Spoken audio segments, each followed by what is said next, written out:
Episode 18, Highlights.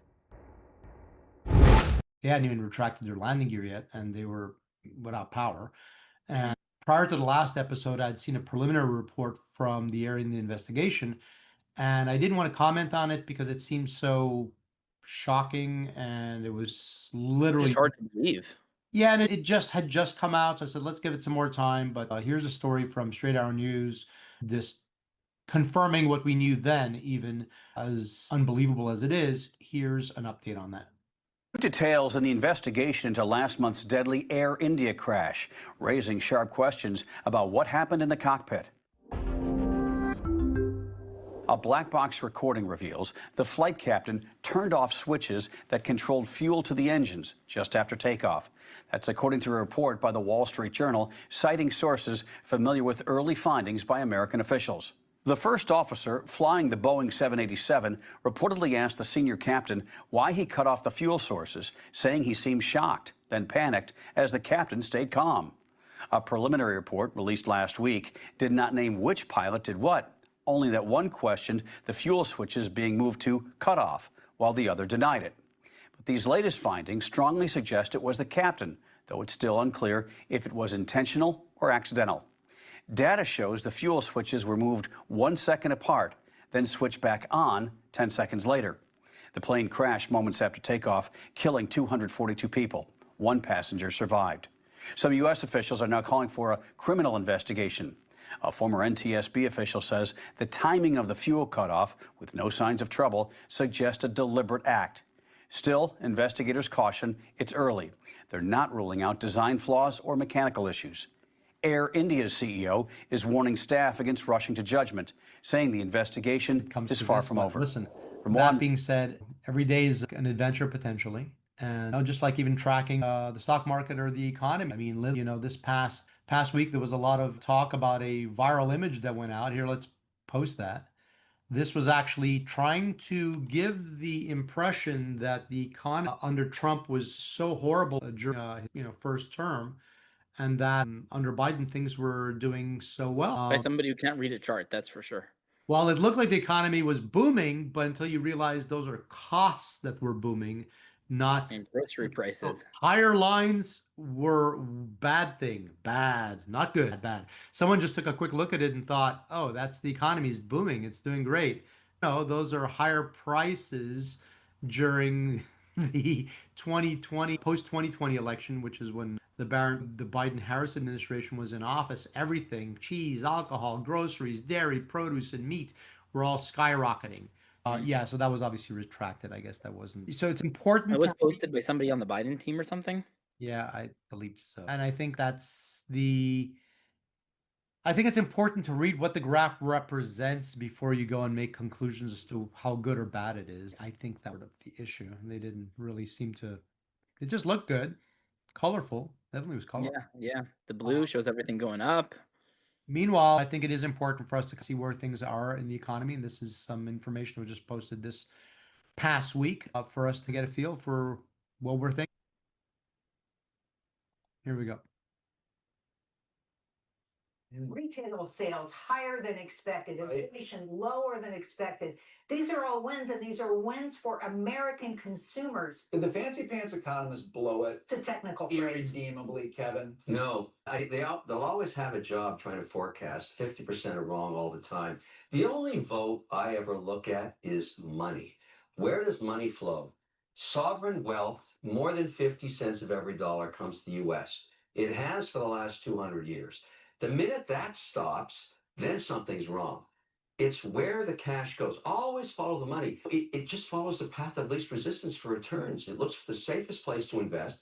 Even through all the upheaval and all the crazy stuff that's happened over the last 6 months, the cash keeps a-coming. Yeah. And that's all I look at. And by the trillions under President Trump, we've talked about that's for sure. A lot of sovereign wealth heading toward the U.S.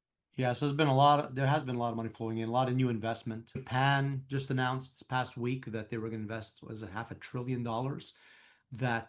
Part of their new agreement. And Trump can pick where that money is. It could be for oil pipelines. It could be for solar. It could be for anime sex toys. It can be whatever it needs to be. We, the sons of the clans, came to support Bedouins with our own ammunition. 7 months on from the fall of the Assad regime, the interim president's authority is under pressure, with his fledgling government struggling to quell this fighting between communities after claims it's failed to protect Christians and mismanaged relations with Kurdish and Alawite minorities. Yeah, so just to go through that, the ceasefire they discussed there ended up falling through. He discussed sending forces to quell. In reality, what ended up causing the ceasefire was when he withdrew the government forces away. For context, we've discussed the Druze people. They're fascinating people, fascinating religion in a previous episode, maybe a few weeks ago, and definitely worth going back and listening in on that because it gives a lot of very valuable context. But the fight between, so Bedouins are nomadic people, kind of like Gypsy in Europe, and the Romani people would be the correct name for them.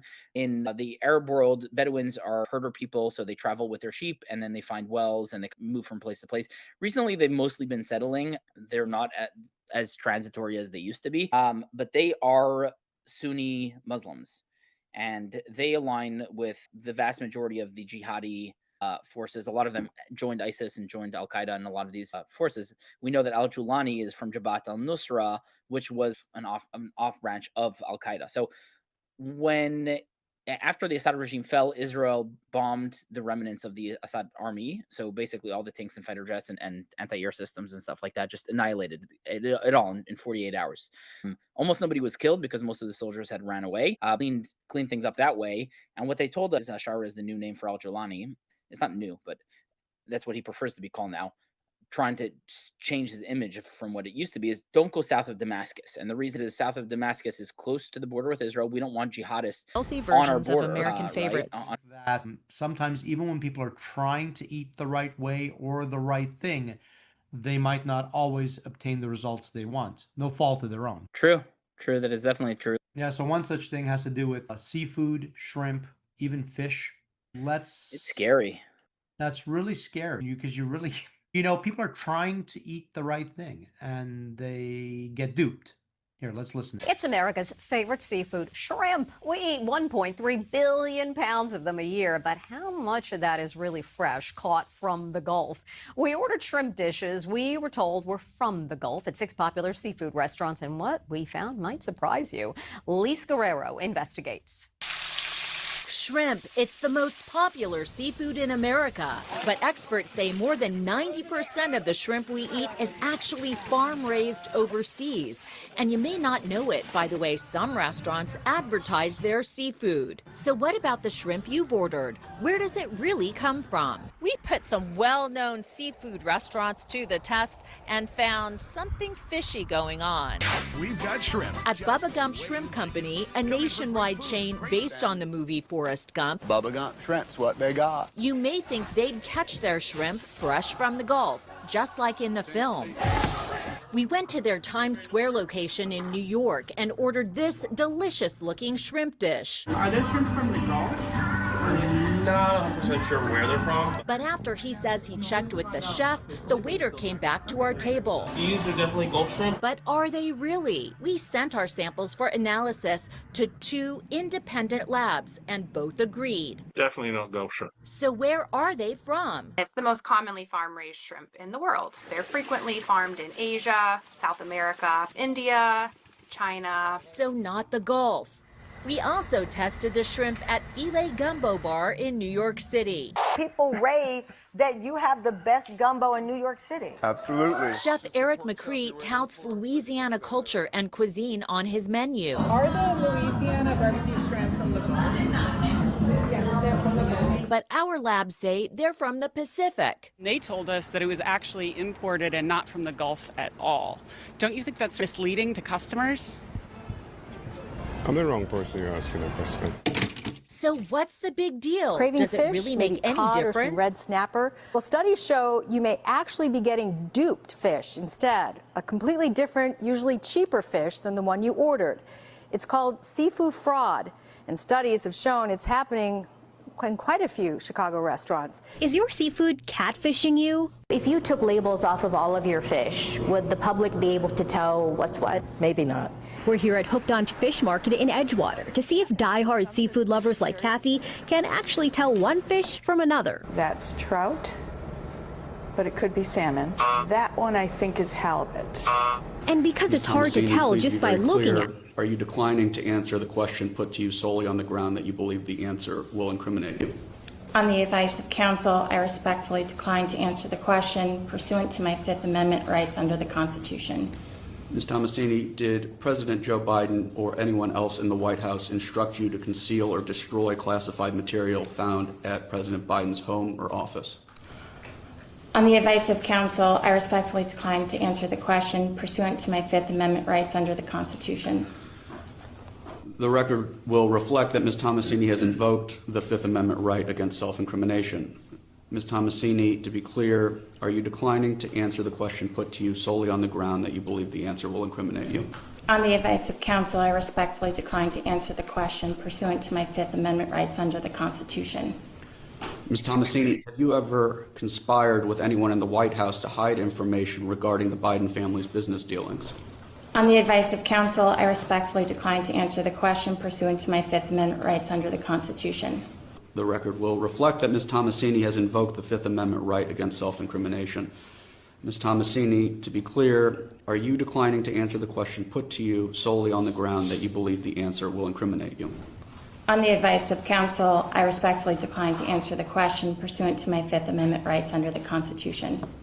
Ms. Tomasini, did Joe Biden, a member of his family, or anyone at the White House ever instruct you to lie regarding his health at any time, including but not limited to in your testimony to Congress today? On the advice of counsel, I respectfully decline to answer the question pursuant to my Fifth Amendment rights under the Constitution. Let the record reflect that Ms. Tomasini has invoked the Fifth Amendment right against self-incrimination. Ms. Tomasini, to be clear, are you declining to answer the question put to you solely on the ground that you believe the answer will incriminate you? On the advice of counsel, I respectfully decline to answer the question pursuant to my Fifth Amendment rights under the Constitution. Ms. Tomasini, is it your intention to decline to answer all questions put to you today by the committee on the basis of the Fifth Amendment right against self-incrimination? On behalf of Ms. Tomasini, I can so confirm. Okie dokie. I guess that pretty much sums it up.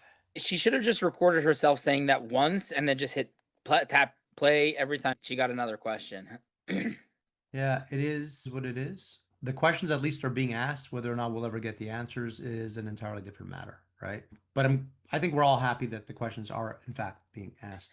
Yeah, and the fact that he's iterating, like basically you're admitting that you're guilty, and then she just repeats that again. Don't say that I'm guilty because I'm pleading the fifth, and it's like there is no more guilty than that. It just shows what a shit show. News CBS is canceling The Late Show with Stephen Colbert. Colbert just making the shocking announcement at his show taping. Now, it's unclear why the show is canceled, but it comes after Colbert spoke out against his parent company, Paramount's $16 million settlement with Trump over the editing of a 60 Minutes interview. In fact, here's what Colbert said just a few days ago. Now, I believe this kind of complicated financial settlement with a sitting government official has a technical name in legal circles. It's big fat bribe. Because this all comes as Paramount's owners are trying to get the Trump administration to approve the sale of our network to a new owner, Skydance.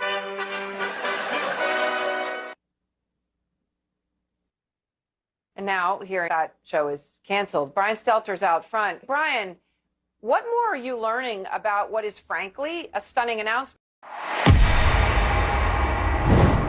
Be sure to watch our many shorts and clips and the entire episode 18 of the YoJoe Show podcast.